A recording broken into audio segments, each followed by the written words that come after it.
Hey everybody, welcome to Tuesday Night Fistivities. KB with you, Karyn Bryant. Thank you so much for joining us tonight. We have Khalil Rountree on the show with us, so this is going to be a lot of fun. He has a fight coming up next weekend, not this weekend at 272. He's coming up in the next weekend, which I will be working. Very much looking forward to that one. So we'll be talking to Khalil about the fight. He's also somebody who knows a lot about Thailand, who's spent a lot of time there, so I'm sure we will get into that. Which brings something up for me. Let me just take a quick pause before we even get any further and say prayers up to all the people of Ukraine. My heart is with you. It's really hard seeing a lot of those images, and I hope that everything ends soon. Okay, so back to the show. Somebody who knows a whole lot about entertaining the masses on a Saturday night, 27-time Jiu-Jitsu world champion, the one, the only, Mr. Kendall. Hi. Speaking of very, very, very, very, very good, How are you? I'm good. I'm better than both Colby Covington and the Jorge Vidal Sassoon Vidal combined, Yeah. Okay. Good. Well, great. You know, and I have to adjust this. I thought I had it perfect for when you came on, but I did again. I'm cutting my head off again, which I know a lot of time you guys say, well, who cares, right? You cutting your head up. I'll take care of that, cutting your head. So with that, you've actually worked with Colby. With Jorge. I never worked with Colby. Right, you worked with Jorge over at High Rollers. Wasn't he on the mic with you one time? I worked with Jorge Vidal Masvidal Sassoon. That's what his nickname is from me. First of all, the hair is much more luxurious than people give credit. You might think he'd have some split end. If you look, okay, you say, hey, caralho, maybe say, when you see that one in person, it's breathtaking. Is it? Yeah. He's definitely using some VO5, some hot oil treats. He's using something on there. That's not natural. He doesn't use Vidal Sassoon? No, I'm saying, well, caralho. I think that's by VO5. It's Vidal or 5, caralho. Yeah. Well, he must be. I agree with you. The street Jesus look is good, but you're right. I really like Jorge, and I saw him at that High Roller show. It was great. We had a good time. We hung out. We caught up. From afar, I will say it does look a tad oily, but maybe that's just the product. I think that I was just checking it back at the silky properties of the one. There must be also pinching plus something in there, but it was have a shine without, for my money, without the oil. Yeah, and I thought it was gonna be a different situation. Yeah, no, I guess it's like. Yeah, at first I saw him, I had to took a minute for to collect myself, you know, because they put him in. Someone else was sitting with me. I think it was Jake Shield. Yeah. Somebody, yeah. Oh, no, it was somebody else. And then they switch him out. And before caralho, this is Jorge. Jorge, as we call him. Jorge. Well, the Mexican call him Jorge, but we call the guy Jorge. I called him Jorge. I told you about the time. I think I told you about the time when I complimented some of his assets at work. You mean his cheeks? Yeah, I did. It was very unprofessional. I don't ever do that. Except for when you do that. I did that day. Okay, so are you all set? How's your lighting is good? Well, you know what is funny? Just like you getting the angle height, I mean the size height. Yes. When I first do it, it's perfect. Right. And then when I come on, then when you show me, then it's dark. And I go, what the fuck is going on here? Yeah, I promise. The dark circle is come from IG, not your Uncle Hanach. I was gonna say you're on your fitness plan. You're working out. Yeah. I have a dog. Oh God, it's Teddy Bravo. Wait, I'm gonna make you straight the hair for her. I'm never gonna straight the one. Not for you or nobody else. Teddy Bravo. You awful Mexican American. Gabriella said we look great. They said we look great. Well, I'm not going to argue to Gabriella. What up, Eddie? I haven't seen Eddie in a minute. Yeah, they say Eduardo. He's here. He's having like the salt. He let the salt and pepper to go. Yeah. He's have the sexy professor look now. God, trying to steal punchang out from under your Uncle Henach finger chips. Hey, so good luck, my brother. Is that even possible? I was just gonna say, like, no. No. I would add Eddie if Eddie asked to be added, but we also have, the folks is we have a guest tonight. Khalil Rountree is our guest, and Khalil will be on in just a couple of minutes. Khalil has a fight coming up, and I know you know him pretty well because didn't you interview him once? Yeah. Eddie Brav said that he's gonna make you a silver fox.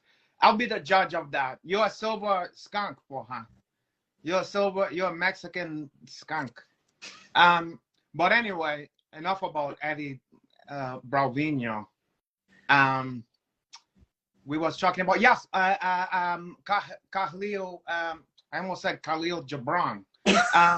Fucking Kahlil. I always get fucked up because I think of also Jaleel White, who is played Urkel. Yes. So sometimes I think of that because also when he was Ho-Chund, when he was more husky, he looked like a chubby Jaleel. He looked like a chubby Urkel in there.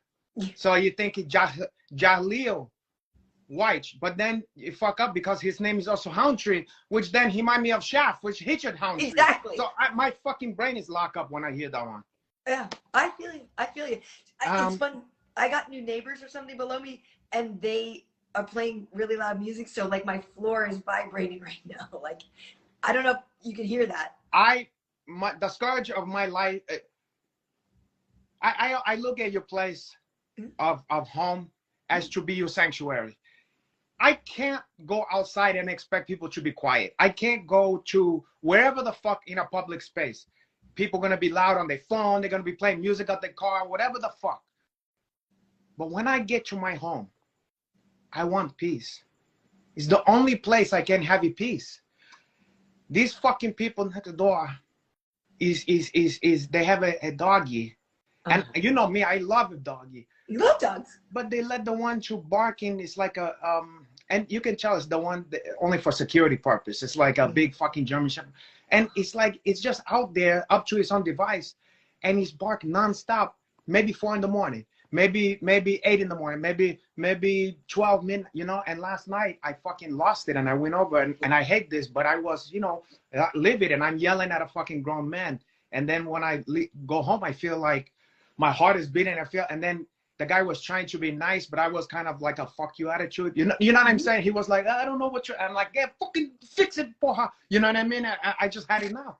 But I think the problem is, the lesson for me is, instead of waiting till I'm at a level 10, ready to fucking kill somebody, maybe before I get to be too many days in a hole of that, I should probably nip in the bud quicker. Because I wait till I'm like, what? I can't take no more, like Popeye or whatever, I go fucking nuts. Because I have a dog. I don't subject nobody to that fucking shit. It's like, it's on you. You got to figure that out. Not me, not the rest of us. And I just wonder how people get so fucking, like, you can't imagine that people don't want to hear that in that 12:30. It's like a fucking car alarm going off. Yeah, it's very insensitive to your neighbors, and I would never want to be that a-hole neighbor. Like music, I don't mind. I love music. It's only 7 o'clock. Like, I'm not trying to be somebody's grandma. But even me, like, I would, like, for instance, I'll give you an example. Even me, I would like to sit on my deck and bump my favorite music, okay? Right. But I live in such close to everybody else around. If someone's taking a nap, if someone's doing something, if they got a baby sleeping, if God knows what the fuck they got going on, I don't want to force my fucking shit onto them. Yeah. So I would be more like to put when I'm outside, gonna put on some stuffs here, unless I'm having a fucking party or something like that, And I get this at Hunyon Canyon. I see people walk by on a trail where it's like calm. We out there trying to escape the city. And then you hear somebody's like putting on like the new hat music where having like a Hobart voice that go like and then the phone and then And then I gotta hear that all the way up the fucking canyon because you gotta play it out loud. Put your fucking headphone in that one. Dude, totally. And I think maybe Khalil's here. I was gonna say, my thing is the a-holes who do that at the swimming pool, at the hotel, always have the worst taste in music. Yeah. And they bring their radio down. Like, I didn't want to hear your bull crap. Like, yeah, it's Chop 40. It's a public pool at a hotel. Like, what the hell are you doing? It's duty. They're playing duty. Yeah. You know, I guess that's the one. The loudest people also have the worst fucking opinions, too. That's what I'm saying. Yeah, the loudest. No, that's not Khalil yet. The loudest people. No, that's Jalil, porra. Oh, my brother. Kiska. Yeah, the loudest people have the worst taste for sure. Well, let me send him a message. I told him something. That's true. Make sure he pay did the support. No, I'm not gonna pay none of that one. The child is some of the worst. Children is some of the worst offender of to make noise pollution as well. They do a squeak. Yes. They go, I can't even make that one, but they're playing and laughing. You go ha ha ha, and they go or some shit like that. I go, what the? It sounds like a pig getting murdered. I go, quiet, pipe down over there, Karl. You're not that much fun. It's not that much fun over there. The fuck you guys doing? You're hunting around the pool, and you're squealing. Keep it. It's something keep it about to the yourself. squeal, right? It's yeah. the high pitch. I'll give you something to squeal about, for well, God. Hey, there's my buddy Alessandro. How you doing, Alessandro? Okay, so Antopolacci. Who is Antopolacci? You're looking kind of nice over there. I don't know, some chick with a head lipstick. Oh, nice. Okay, there you but go. It could be funny. I mean, sometimes I see the thing that puzzles me the worst is a guy who he's not trying to, the rest of his fucking account is not trying to pretend he's a woman. Right. But he have a hot chick as his avatar. Yeah, why? I have no fucking clue. I remember I add this one dude because he looked like a nice chick or whatever, and then I looked all his shit. It wasn't that he was trying to catfish. Everything on his shit is just himself and a man's thing account. I think to myself, unfollow you. I don't need any more friend. Yeah, that's not why you're here. You didn't get here. You're not on Friendster. I got enough friends. Okay. So I do have to ask you, as a Brazilian, what is your take on two Brazilians fighting each other now? Rafael dos Anjos and Renato Moicano are going to fight now. Listen, they're both. I have two countrymen, and I'm always gonna have to go for my countrymen. But in a more specific than that is one of them is also a Hanach countryman.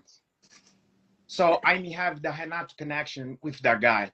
So HDA, sorry, my brother, but you out of there. I gotta go to Hanach. I can't in good conscience hood against a Hanach. Never. I never did it before. I am not gonna do it now, Karl.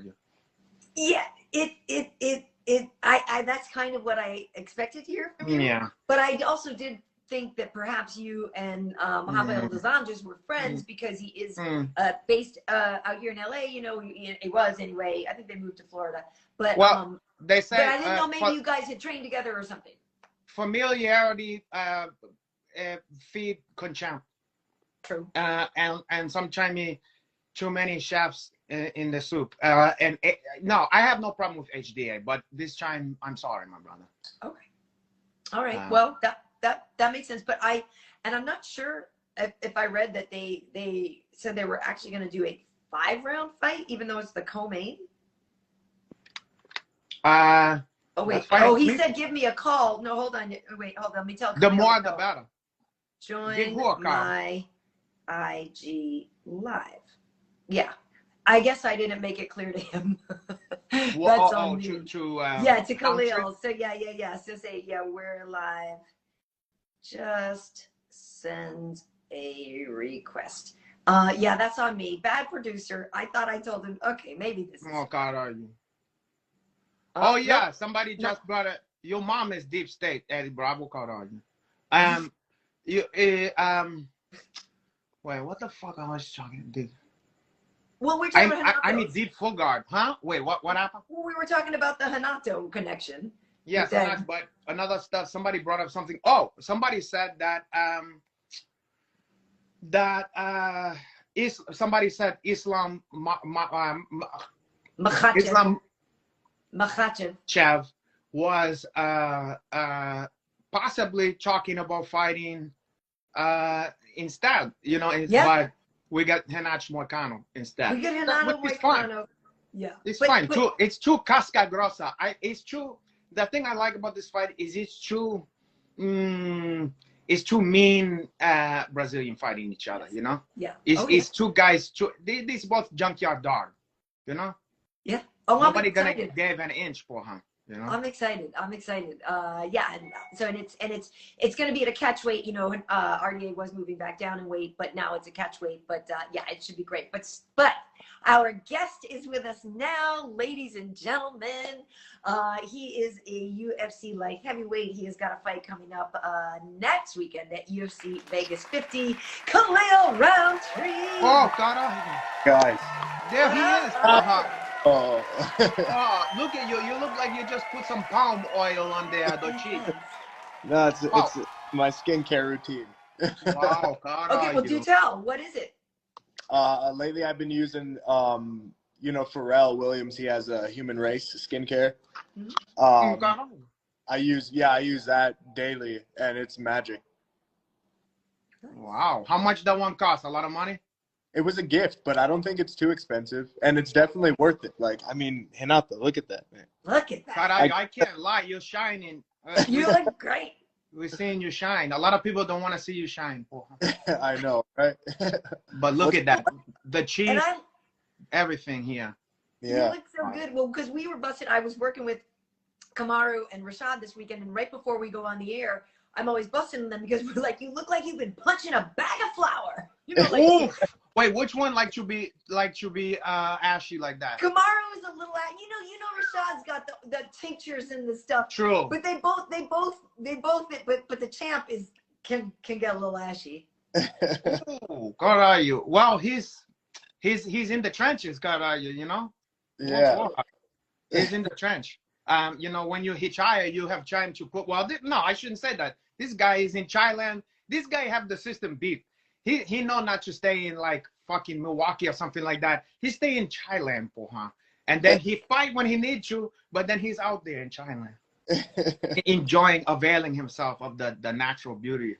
The natural beauty. In more ways than one, God, are you? I see what you are doing. You have a nice young lady from Thailand. That's right. No, she's from Hong Kong. Oh. From Hong Kong. Oh, Yeah. I thought she was from Thailand, No. She was born in Hong Kong. Went around traveling a lot. But yeah, that's her home. Well, you still met her out there anyway. Yeah, exactly. So, Thailand was brought you together. I used to call Siam for her. They call me King of Siam for her when I was out there. You know, when I was visiting. I like the song choice that you guys did for the flyer. I have that song on repeat on my playlist. Did you know about that song beforehand or no? The whole album, yeah. Oh, you knew about that shit. Yeah. Oh, okay, because I showed it to a lot of people. They wasn't hip to that one. God, are you? That fucking song is something else. If you listen to the whole fucking lyrics. I forgot how to pronounce the guy's name because I want to turn the people onto that one. The fuck? How do you pronounce this? Let me pull it up so I don't. Jirapan on a something. Jipam fuck. Jipamand or Jipahand or Jirapan. I don't know. It was the song I put where it was like. Yeah, no, I know what you're talking about. I'm just saying I obviously don't know the name of the Thai boxing. Jirapan. Yeah. On what? On Ard. Yeah, on Ard. On Ard. I think yeah, something like that. But yeah, he's good, man. That shit is hot fire for her. And then when it get into the not just the chai stuff, but when it get into like the horns and whatnot, the other stuff, it sound like African what you call that music like Ifela and stuff, like Afro Yeah. beat. Yeah. Man, that song is called for him. There's a lot of artists like that are like soulful, jazzy, still to this day in Thailand. Like authentic, like 100% Thai making fire music. It's amazing. I love So when when I did find your shit like that. when did your love affair with Thailand start? When's the first time you went there? Like, how did you become such a big fan of the country? I mean, it seems plain, sort of obvious, but I don't know. So after the Johnny Walker fight in Argentina, obviously I lost that one by knockout in the clinch. Yeah. And it just sent me down this like mental tunnel of thinking like, what do I need to do to improve? And so after watching the fight, I saw that like I got knocked out in the clinch. So I figured the only way for me to learn how to properly clinch is to go to Thailand. And so when I went there, within the first week, I just knew, I was like, oh, I'm going to be here for a very long time. Very long time. Just from what food would you say if we was to get scientific about this? Because it's not like where you was training before. The people don't know what a clinch is. What could you say is like an example of a detail that is so invisible to the average viewer that we can't even see in there, that is such an arch?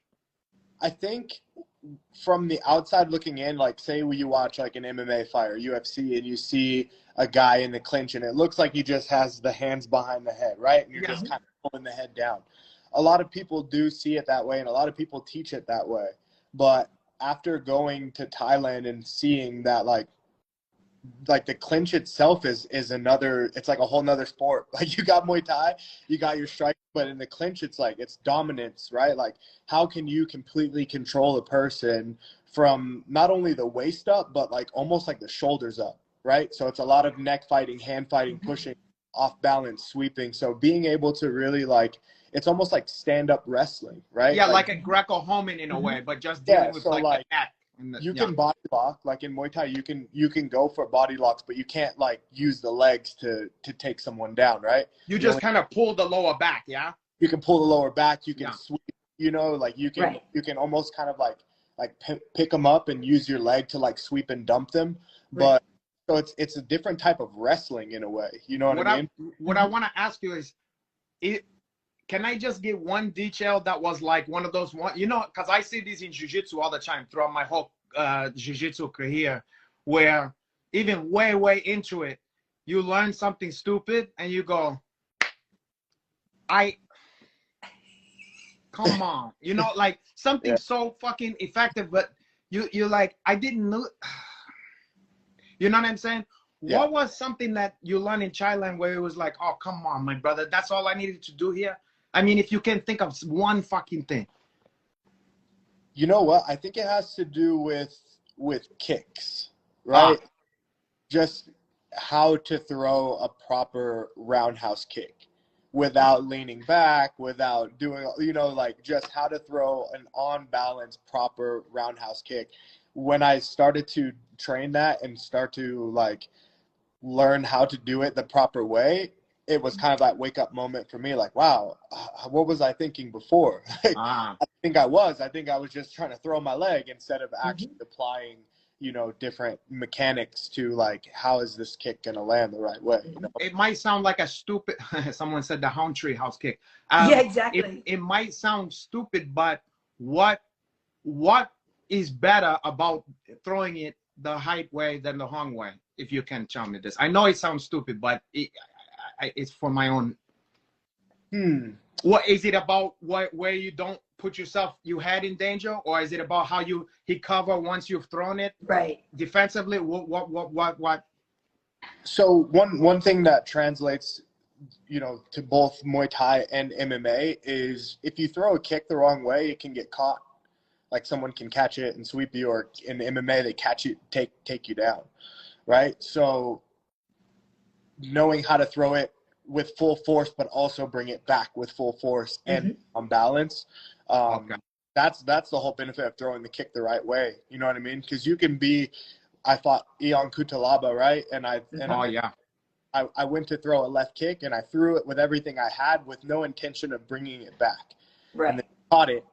And then, like, once he caught it, when I tried to pull it away, that's where I was like, oh, damn it. Like, you know what I mean? Like, I got too excited about it. I wasn't that actually thinking, you know, of what I was doing and throwing a proper kick. I was just trying to get it off. You know, get that it out. makes sense. That make complete sense. Yeah. The strong wrestler, like, he caught it and you know, took me down. And so, yeah, I think doing it the right way is versus the wrong way can save you a lot of trouble. It's funny that you say that, though, Renato, about some people, even they can be already fighting at the highest levels. Like we were working one time with our, I mentioned it before, but Rashad and was there with Kiesa, and whenever Rashad's there, he's like this sponge all the kids want to learn from, and they're sitting there like wrestling, you know, and Rashad's like, no, man, just like put your head here instead of here or whatever, and Kiesa's like, you know what I mean? And it's like it was just this one little thing, and he's like, wait, what did you just tell me? And he showed him again, or it was like one little thing, like step here instead of here. And it changed everything for him. And he was blown away. So it's so cool that you acknowledged that you needed to learn that, and like you addressed it, and you didn't just shake it off and be like, oh man, everybody gets caught, you know? Yeah, exactly. I think I was talking to my friend Sasha today, Sasha Palatnikov.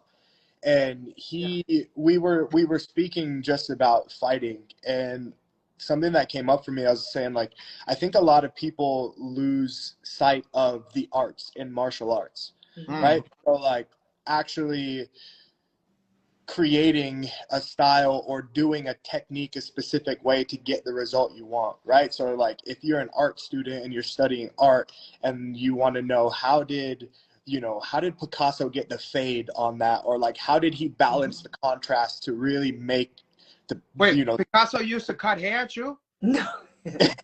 No, my daughter is an artist. This is a great analogy, Khalil. You know what I mean? So like there's ways that other artists do things in order to get, you know, a specific result. Yeah. And I think it's very similar when it comes to martial arts. Like, you know, to get a proper takedown, someone may say like, hey, if you place your head here and run this amount of pressure, this is the result you get.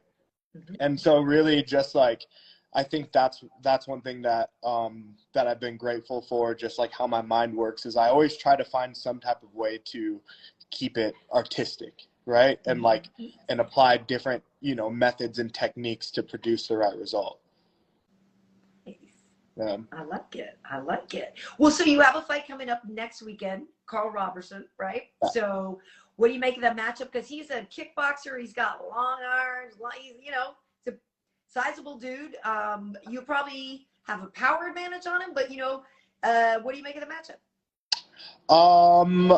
Overall, I think it's a great matchup. I'm excited for it. I think when it comes to like record and experience, I think it's pretty cool. It's, you know, like it seems like it's even, you know, like just as far as our record and stuff goes. You know, I don't really think and focus too much on the matchup. The thing that I've been focused on lately is really just being the best version of myself, regardless of the opponent. You know, like sometimes we can be preparing for a guy and then they fall out, you know, and we get too caught up in like, I was preparing for a specific matchup, you know, when really I'm just excited to just continue to grow and develop as a martial artist and make a name for myself in a very like special and impactful way. So that's kind of more my focus. Like, how can I go in and execute my best performance regardless of who's in front of me? Nice. I like it. You are an artist. I spend a lot of time alone thinking. So I am curious at this point, and I kind of think I might know the answer, but up to this point, what's been the most satisfying victory for you in the UFC? Most satisfying victory. I know which one was the most unsatisfying one to the light-skinned community. Eric? That was a dark day. Or yeah, it was a dark day. Pun intended, right? Yeah. For the light-skinned community, we was God. I think Pour a little out. Yeah, to kind of touch on that in the light skin community, I think my most satisfying victory was Eric Anders. You had to solve the wound, huh? You could have said, no, that killed me to do that to the young blood. But instead, you turned the knife even more. No, it's completely different. I think for that fight, I really just went in and used the skill. And I've just locked in and tapped into just using skill. And a lot of people acknowledged me for it. And I got acknowledgement for my Muay Thai in that fight. And so it made me proud because I have a whole family in Thailand that was cheering for me and rooting for me. So to be able to put on a performance like that in the octagon, it just felt so good. You know, like I went there and I did what they were training me to do day in and day out.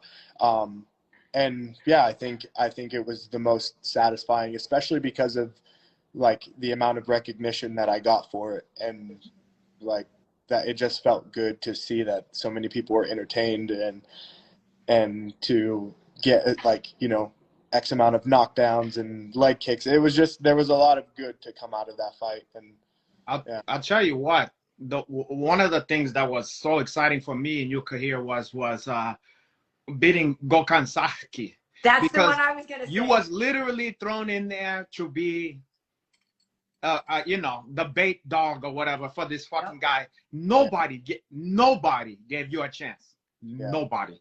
And I was like, I remember even seeing you go into the fucking thing because, look, any of us who've seen this guy's fights, you know what the guy's capable of. Not that you're not capable of shit too. Yeah. But I remember seeing you walk to the fight, you know, walking down, you know, the aisle and shit. And I was thinking to myself, look at this guy. He's not afraid to go in there, you know, and just go out on the shield or whatever the fuck I was thinking. You know what I'm saying? I was like, good for this fucking guy, you know? Yeah. And then not only you wasn't afraid to go in there, he was like, let me beat this fucking dude real quick. And I was very, very, very fucking impressed, you know? Very impressed. Thank you. Yeah, that was a big one. And it was satisfying for sure, but it was crazy because like almost everybody that I knew and that I talked to when I spoke with them, they pretty much had it in their mind that I was going to lose that fight. Yeah. You know? It's like, wow, you're fighting Gokhan Saki. Ooh.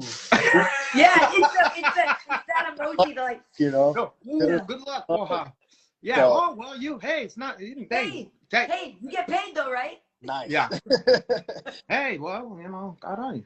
Yeah. Oh, man. Yeah, no, that's the one that I thought of because I remember I was there and I remember, you know, I mean, that was the storyline even going into it is like, there's this legendary guy that's like this legendary stand-up fighter. And like he said, the fact that you beat him in his own game was just unbelievable. So to me, that's what I would have maybe assumed was going to be your most satisfying one. But maybe that was just more satisfying for us as fans because it was a, oh my God moment. You know, it was one of those where, you know, that's why I'm such a fan of the fight game is because every time I go to work, I have those crazy moments, you know, that like, you know, you see John and those guys memed out every week, but it's true. Like we really have those reactions. And so when we see it on paper one way and you're like, sure as hell it's going to go that way. And then you just come in and you're like, nope, not tonight. I feel like the UFC was setting up. I feel like the UFC thought this was going to be Anderson Silva versus Chris Lieben. I thought they was, you know what I'm saying? I felt like this is what they thought was going to happen. Like, you know, the guitar moment where he's like, you know, the Chris Lieben thing. Yes, I think that's what they was trying to set up there. And it was like, nah, I mean, I really, that's the way the whole thing was being framed. Like, oh boy, you know? Yeah. God, because it was all the talk was about Saki. And then it was like, but hey, let's not. I mean, Kahlil, boy, do he have a puncher's chin, Scott? You know. Well, the story would always be like he was Machida's sparring partner, and like you know, like he could hang with Machida, and I mean, and that's where we actually first met, right? It was down in Black House sometime, and so I mean, you have had some incredible partners to train with. It's not like it's not like you were a nobody coming in here. Yeah, exactly. Yeah, it was good, and it was something too where like when I first got into MMA, my friends who were already, you know, fans would invite me over to watch Glory, and you know, so I'd seen Saki versus Tyrone Spong, and like I've seen those things before, and so. Oh, she liked that kind of stuff. She loved some Tyrone Spong. We need to have a Tyrone Spong, like I need a Tyrone Spong doll or something. You need like a voodoo doll for her. But yeah, I need he a said brother that looks just like him is what I really need. Oh, God, maybe you need the heel Spong to come in there. Married. Oh, he's married? I didn't know that. He's got kids. I asked. Just because a man have a kid don't mean nothing. Just because he's having kids don't mean he's dead. I'm living proof of that. I just keep them out of my mind. If I'm with a female, I don't even think about that one. It's easy for me to just compartmentalize that one. Gotcha. You understand? Well, especially if I have some alcohol, I forget about that ones. But yeah, what was I gonna say about Spawn? Oh, do you have a technique for like, okay, say you're fighting somebody, and I don't know who's like your favorite fighters or whatever, but let's say you're fighting one of your fucking idol or whatever, or let's say just Saki. Did you have a technique where you kind of check them down a peg in your mind so that you're not worshiping that one? Yeah. No. Not at all. You just say fuck it. You just see where the chips fall or whatever. Okay, yeah. So you're not worried about having some hero worship or nothing like that. Not really. That's good. Okay, That's because good. I've used those kind of stuffs before. Like I've noticed, like for instance, when I was training, we should like say the teachers who taught me, I would at a certain point I realized there was big brother me all the time because I put them on a pedestal too much. I don't believe I can beat that ones. So in my mind, I have to like make a device to make them like to poo-poo that ones. But secretly, I'm like, this fucking guy ain't shit. You know what I'm saying? Like, yeah. It reminded me. I watched the documentary about not the Dream Team, but the Miracle on Ice where the USA beat Russia, in the 1980 hockey team. Well, the best player on there who was like Michael Jordan. Because these guys idolize these fucking guys. You want to talk about these guys was the best of the best of the best of the best. And the best player, everybody was afraid of. The guy said, and he kind of did. He said, look, this guy looked like Stan Laurel from Laurel and Hardy. And he was trying to make everybody laugh. Look this fucking guy's nose. Look this stuff. And it was make it comical. Like, look at this stupid fucking guy or whatever. To take away this unbeatable, mysterious figure that's, you know what I mean? Like, just to check him down a peg in my... So, I don't know. I find those to be... But you don't need that one, Scott, are you? I mean, I don't... My mind is always trying to find so many different ways to just, like, cope with the emotions and the pressure of being a fighter. Right? So, I'm sure that I've probably experienced, that in the past. But I think I'm just trying to grow past, like... either like having to psych myself out or come up with like alternative solutions in my mind to, to get me to do better. I just really want to like do and be my best flat out, point blank, no, like I really try to acknowledge whatever distractions are going on or whatever thoughts are going on and really just get to the center of like, where it all is. Like just like I can't even really explain it with words. Well, but I would imagine some of that comes from, you were around greatness so much. Like Anderson is one of your mentors, right? And great friends, right? And so you were around the GOAT from the beginning. Like everybody else is less than, and I would imagine that sparring with that Anderson and just being with him and learning with him and training with him would give you a lot of confidence too, that like I already can hang with the best of the best, right? Well, yeah, when I first started training with Anderson, I was in shock, right? Yeah. It's crazy because at the time I had either one professional fight or I hadn't had my first professional fight yet. Actually, I just had one. But prior to that, as an amateur, I was fighting in the circuit here in Vegas called Tough Enough. And every day to prepare for my title fight in Tough Enough, I would watch Anderson's documentary, like Water. Yeah. My ex-girlfriend was like, why do you watch this every day? Like, you've seen it so many times, you know? And I told her, I was like, I don't know. I just feel like one day I'm either going to meet this guy, or maybe I'm going to fight him, or going to have some type of connection to him. And I watch it all the time because it just gives me inspiration, and I really feel this. So years later, I moved to California and trained at Black House, and she was still living in Vegas. She came out to visit me one day, and the day that she came to visit me at the gym is the day that Anderson showed up. And like, he looked at me and he's like, you want to go the next round? And I like, yeah. And I looked at her and I was like, I told you. Yeah, I told you. And then, yeah. so we trained, and we had a really, really good first round. I mean, it was like, imagine a kid who plays basketball playing basketball with Michael Jordan, you know, like a one-on-one game. Yeah. It was surreal to me. And afterward, he just told me, he's like, I like your energy, you know, we should train more. And that's when he invited me to be on the camp for Nick Diaz.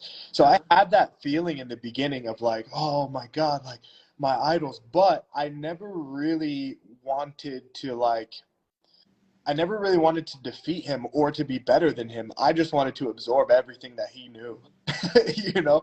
So like, if he got me in bad positions, you know, I was like, okay, what do I do next? And also, did you broke up with your girl after that? That day when you met him? You said, not by that the way, day, true. not that day. Fuck out of Like, here. You didn't believe in me. Yeah. But fun fact that not many people know is that I actually lived at Anderson's house to prepare for the Gokhan Saki fight, and me and him were rolling probably twice in the living room. He brought mats from the Muay Thai Academy, put them in the truck. We put the mat in the truck. He dropped them off at home, laid them down in the living room, and yeah, we trained jiu-jitsu a few nights a week for that. That's now amazing. that's something you never, no matter what happened the rest of your life, you're never gonna forget that shit. Yeah, man. Wow. Yeah, that was a really cool. That is awesome. That says something about his character too, you know. Great person, great man, forever. I love it. I love it. Well, you know, you have a clothing line too, right? Is that like, or is it more than clothing? Ooh la la. So behind that, before I started fighting, I used to sell merch for bands on tour. So I would travel with them, and I would set up, you know, their merchandise booths before the concert and sell their clothes. When I started to get like health problems and train MMA is when I stopped touring. So since I was a kid, I always had a huge love for band t-shirts, concert t-shirts, and just collecting like 90s skatewear and things like that. So when I started to build more of a following and a fan base, I knew that I wanted to make merchandise, but I didn't want to make your everyday like Khalil Rountree shirt and have like whatever picture on it, because I wanted to be able to wear my own stuff, you know, like if I'm going to put out merch, I want to wear it too. That's cool. So you don't want a picture of yourself with a Kool-Aid smile or whatever? So the only one that we did was just for the last fight, we did like a collage of like all of my fights, and we released that. And that collage? Collage. Yeah. So people tend to like the one with my face on there. I don't know. I feel like that's one of my best sellers. Well, you got a great face, and you know. Well, God, I don't like to shoot my own, but.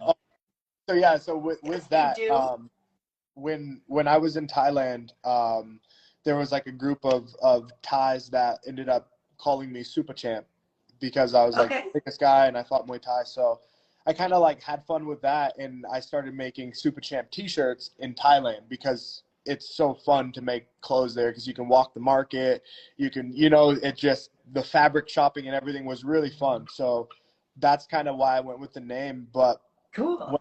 To America, I realized that like it doesn't have the same feeling, like getting Americans to try to vibe with SupaChamp and what that means. And people, Super Champ, and I'm like, no, it's not it. So Lionhearts want some SupaChamp stuff. Do you see that? Yes. It's Friday. I'm dropping them Friday. Yeah, you guys should swap. Yeah, bring him some Lionheart gear. All I got is a Lionheart sticker though, Khalil. So don't hold your breath. God are you? Okay.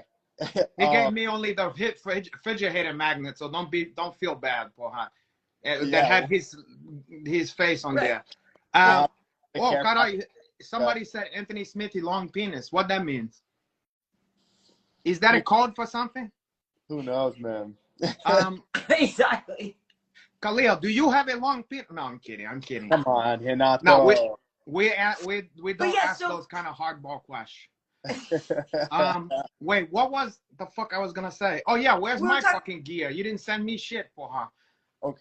Well, like I said, so where I was getting to is what I did was I rebranded. So I took the SU from Supa and the CH from Champ, and I just condensed it down to such. And so what I'm doing now with that, and you guys are kind of one of the first to know, is that I've also created a Discord. I don't know if you guys are familiar with Discord. Of course. But within the Discord, so whoever purchases stuff from the drop on Friday, I'll also email them personally the Discord link. In my Discord is everything that I am interested in, from martial arts to photography, art, skateboarding, virtual reality, crypto, NFT, just everything that I want to talk about is in my Discord. So now, like, with such, that's kind of like my goal on my community. So people who support me and are fans of me and my fighting, cool. But anybody who wants to go beyond that is what the brand is for. And so it'll be my DMs is for that. If women want to know what I'm into beyond stuff, I just in the DMs. I don't even pay for our Discords or whatever. I just go in there. I go, what are you into, porra? Oh yeah, I'm into this. It's even easy. You get from the horse mouth. You don't even need to do all that stuff. But hey, to each their own. Someone said more Hinach, less Kahlil. So tell. Oh, don't listen. Listen. Wait. Let me tell you something. And when you was talking, when I was talking, the same kind of people was saying, "Shut this stupid fucking guy up. He don't know what he's talking about. Get this guy out of here." About me. So you just can't pay attention to that stuff. Yeah. No, I love it. I love what you're saying. And so when will that all sort of really be happening? So I'm opening up the store on Friday. Nice. Yeah, Friday afternoon. And then so yeah, what I did too, because I have to be able to control everything at the moment. Everything will pretty much be limited quantities. So pretty much you purchasing a t-shirt or a hoodie or something from the website, well then when you get your confirmation email, you'll get the Discord link. So only whoever buys stuff from this Friday and beyond will be the only ones from now that'll be welcome until the next release. You get what I'm saying? I do. Well, because I'm asking because I know the guy that owns Union. I know the folks that own Union. Oh, of course, you know the people who own fucking Union. Yeah, Union's solid. Yeah. I know. Yeah, that's what I'm saying. I'm like, well, where are you going with this, Kahlil? Because I would happily introduce you guys. Yeah, that would be great, and I'm definitely sure we have some mutual friends already. But yeah, the overall goal is, I want to be able to have, people who supported me through my fighting journey and my fighting career. After it's all over, I still want to have, the people that, that rock with me, whether I'm fighting or whether I'm, hosting a skateboarding competition in Costa Rica. You know what I mean? Like whatever it may be. When I have success, I prefer to get a new level of friend and then to close that chapter of my life here. And the people that help me get there, you have to be with the people that's where you want to go, porra. So those other ones, I go like this. Ciao for now, porra. Yeah. I'm out of here. Head bull, give me wings, porra. I go, pew, huh? I thought, isn't the saying like, if you weren't there for the struggle, you don't get to come to the party or something like that? Like, no, it's like you're supposed to do the exact opposite. If you don't struggle, you're going to get snuggled. Who are with you on the way up. Yeah. And not get completely, romanced by the new fans who just are there for the play. Maybe I got that one confused, but it seemed to work for me so far, porra. Are you wearing a Bolt 45 t-shirt? Yeah, it's the old one. That works. It's the same one Jeff Spicoli was having in I almost said New Jack City. Jeff Spicoli wasn't in New Jack City, but that would Fast be Times. interesting. Yeah, Fast Time that hit my high. It would be interesting if Jeff Spicoli did the Judd Nelson part. In fact, yes. Instead, on fucking New Jack City. Anyway, go ahead. I want to see Spicoli in New Jack City now. I would love that. Oh yeah. Speaking of New Jack City, I think you guys might have saw something in my post, but I acted in my first movie, and it released this summer. Oh, I thought you was gonna say you was in New Jack City like as an extra, as a baby or some shit like that. Wait, so wait, you was in a movie? Oh wait, was that where you were in a prison outfit? So yeah, I played a supporting role in a new crime drama. Called? It's a movie featuring, ready for this, Tretch from Naughty by Nature. Nice. Me, Anderson Silva, Rampage Jackson, Keegan Machado, Chet Congo. Oh, Keegan Machado. Richard Grieco. Richard Grieco. Oh my God. I mean, honestly, the list goes on. There's so many, and it's a crime drama, guys. This is like the Black Expendable plus Black Richard Grieco. Well, it's like the Black New Jack City. The Black New Jack City. The Black. God, are you? Wait, how the fuck I'm gonna see that? What's it called again? It's called Lord of the Streets. Oh, Lord to the Street. And it's coming out this summer, you said? It's going to be out this summer. I can't give the release date yet, but I did get a text that like everything is looking great and that the like the network loves it and it's going to be a hit. Wow. Wait. So Lord of the Street. Boy. And it's you said it's a movie though? It'll be a movie, yeah. It'll be I can't. But it's on a streaming network, boy. Yeah, it'll be on a streaming. Oh, okay, got it. Streaming network original. See, I know the lingo, Well, you know. Congratulations. Good for you. So, how you felt acting for her? Like, what was you nervous? Huh? No, I love it. What was different than you thought though? Like, what can you say? Or you just said fuck it, you went on, there was no problem, easy. If I'm being 100% honest, I had zero problems at all. The thing that was the most nervous was when I had my like casting, like the audition. Right? Yeah, that's the worst part. The way that I did it was through Zoom. That makes it better. Yeah, the guys were like already like across the country, and then they called me and they're like, "Okay, you have the lines from the past couple of days," and I told them, "Yeah, I got it," and they're like, "All right, we're gonna start." And so this was my first time really. I'd done one self-tape before, but this was my first time actually, like, auditioning for a film. And right when we were done, they were like, we're not gonna waste time. We want you in the movie. Let's do it. And then so, like I think maybe 3 weeks later, I went out to Burbank, and then we started filming. And That's awesome. I love the role because the character that I'm playing, it has a lot of like similarities to some of the life experiences that I had. So it really didn't feel like acting. I felt like I was really just like letting go a part of myself that I've really never like expressed before. Did that character used to be chunky and then was losing weight for her? Close. No. No. Can you imagine? That would be nice. And then in that one, they had to put you in a suit for her. You know what I mean? Yeah. And they would pick on you, and then you go, "Ukarayu." No, the similarity was that like the character that I play in the movie, his father was also murdered, like during like like a home invasion, and that's my dad. So like so that being kind of like a big part of his story, that being the motivation of like when I'm reading my lines and when I'm delivering like just certain scenes, I just like having that in my mind, I knew of a place to come from, which helped a lot. Apparently I'm more of like a method actor. I mean, shit, if you have something like that that's that close to I mean, not a lot of people have that. I mean, that you really bring Have you ever talked to, didn't the same thing happen to Anthony Pettis? his dad? Oh yeah. Isn't that how Yeah. his dad passed away as well? I think was shot and killed, and it's Something horrible. like that, either stab or shot, something like that. Yeah. Yeah. So, But it is. But you're right, because acting is yes, it's and a lot of times it's bringing your pain, and channeling in that. But a lot of time it's therapeutic for people. Like, did you feel? How did you feel after the film? Did you feel any different? no, I felt great. It was definitely a release. One thing that I was like explaining to a friend, I think I was saying like, yes, I'm acting, but it's real, because if I'm acting, you can tell that I'm acting, and I don't want you to tell that I'm acting. I want it to That's be the trick for her. right.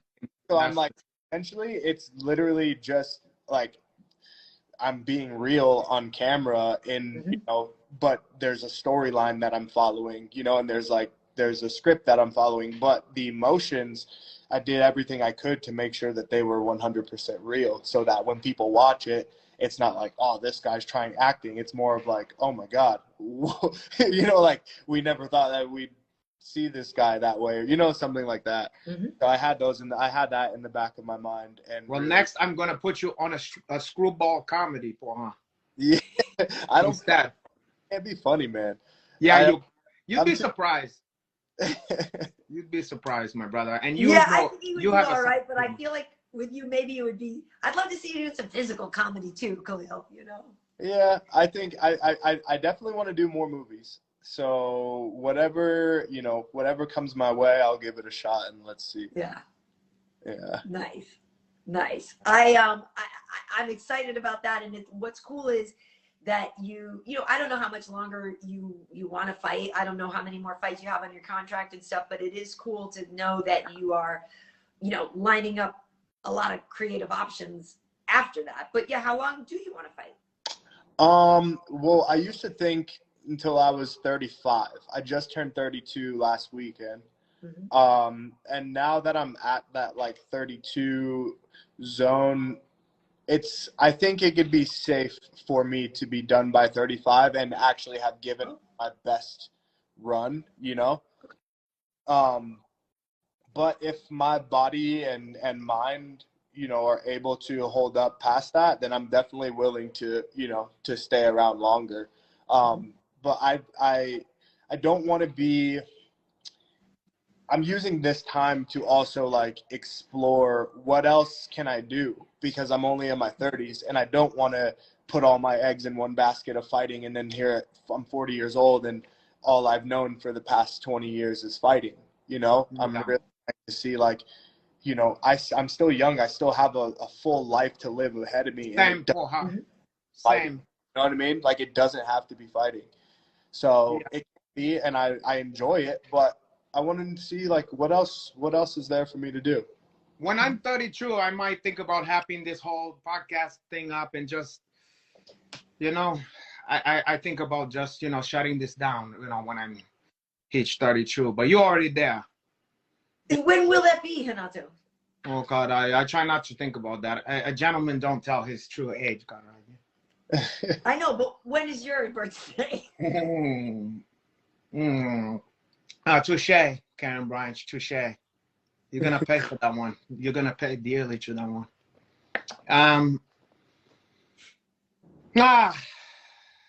Well, we can let him get going here in a minute, Renato. I didn't know if you had any last questions, but I am looking forward, Khalil. Like I said, I'm working your fight next weekend. Hey, yeah, actually, before we go, who do you like in the main event this weekend, Colby or Jorge Masvidal? Who do I like? No, that's a lot of. Well, who's gonna win? Yeah. Who do you want? Who do you think gonna win for her? Not who you like. Yeah. Okay. I have a strong feeling that Covington will take it. Now, this is a strong feeling or a strong logical decision for him? Hold on. Since we're live, I just want to make this clear, because I hate just giving opinion without like something behind it. This is why I see Colby Covington winning this fight more than Masvidal, is the rounds that Covington gave Usman and just the amount, like the type of fight that he gave Usman and the type of fight that he gives everybody, I just feel like the guy, he's not done. He's still going up. He's still giving people hard fights. And I think this is one where, like, I think maybe in his brain, he's like, there's no way I'm losing this one. I need the credit I deserve. I need to get to Usman again. You know, like, I think that there's just drive behind him, and he already seems like a really tough guy to fight. So, like, do I like him? Absolutely not. Do I think that he's skilled enough to win this fight? Yeah. That's fair. Yeah, that's fair. I mean, I think that's probably what the betting is gonna. I think most people feel that way. I mean, the only mystery in that mix that, I mean, which I don't necessarily lean toward or something, is just how powerful is the quote unquote big brother syndrome or whatever, which is a heel thing, but only those guys know. I don't fucking know, Poha. Yeah. You know? Right. But that shit exists. I mean, it still happens with my fucking dad. The guy's almost 90 or whatever, and I still, you know what I'm saying? Still, like, don't want to suck my cheek, or you're gonna smack. You know what I'm saying? Like, of course. It's in there. You know? I don't know. No, literally before you came on, Renato, that's exactly what I was talking about, saying, I wish we could record people's inner monologues, because I would love to know what they're really saying to themselves when they really square up. And, like, each of them remembers what happened in the past. Each of them knows how they feel about the other. Each of them knows what this guy's better than me at. Yeah. You know what I mean? Or at least back in the day was, what do you carry with you? You know, they're coming off losses. There's so much pressure. I can't lose to this guy. Yeah. Like, I would love to know what they're really saying to themselves. Yeah, that's why it's exciting. I mean, we don't know what the fuck's gonna happen, but I mean, I guess the betting man or woman is gonna say. I mean, it's hard to think that Colby don't have somewhat of an edge, you know, based on what he said. The stuff with Usman is like, he definitely give Usman the hardest fight that he always had, you know? Yeah. There's a lot. There's a question I do wonder, though, and I don't think he will, because I think Colby needs to win, and he'll do it the way he usually can. But like, so I was in the O2 when Jorge leveled Darren Till and then gave the two-piece, you know, back like, the dude can crack. And the thing is like, I'm wondering if there is a part of Colby that's like, I'm gonna beat him in his own game and try to stand with Jorge. I don't know. I don't know about that. I don't think he should, and I don't think he should. But yeah, you know, that's a good point where you said, I didn't think there was a chance in fucking hell that he beat Darren Till, especially not that way. I was in shock when he beat. I said, "Oh, God, I didn't see that happening." So I mean, fuck, I don't. You know, the more and more I watch this shit, the more I go, who knows? But of course, we can give an educated guess, and I think that, you know, Kahlil have as good a argument as anybody for that, you know. For sure. And so basically, you're saying you love it, Colby Covington. Colby Covington is the #1 in your book. Absolutely. Yeah. One thing we can say is that, you know, Karl Roberson has never been a guest on our show, and Kahlil has, so we're going to endorse Kahlil in your fight next Karl weekend. Roberson for that. Oh, Roberson, you Karl Roberson. Thank you. You was rob yourself of an opportunity to win the fight now, Roberson. It's true, but we do need to pour a little out for our friend Eric Anders, who was on our show before. People can go back and look for that episode, because you were rude. I hate that people still will, like, comment on his stuff about that fight. Like, yeah, you know, it is part of the fucking game. I mean, that's just the way it is for him. Yeah, he's such a cool dude. Yeah, I mean, you could. I guarantee you, they go in Chuck Liddell's fucking thing and go, "Oh, Sugar, his shot knock you out." I mean, what the fuck you gonna do, for him? Totally. They just assholes. You know what it's like? It's just like graffiti. They just want to get up, like people in this comment. Yeah. The kind of people that don't talk about what we're talking about and go, "Hey, guess what? Fuck you, you piece of shit." Those kind of people is the equivalent. They just want to get up, you know, like a they just chagging on the wall. And it's not unlike the bathroom stall, you know. Exactly. Fuck you. Right. Well, fuck you too. Cross you out. You know, it's like whatever. Yeah. You're right. Everybody You're right. want to be seen and heard. Not all people can be, you know, like your Uncle Henach. Exactly. True. And maybe Well, to on a that- large extent, you guys, boy.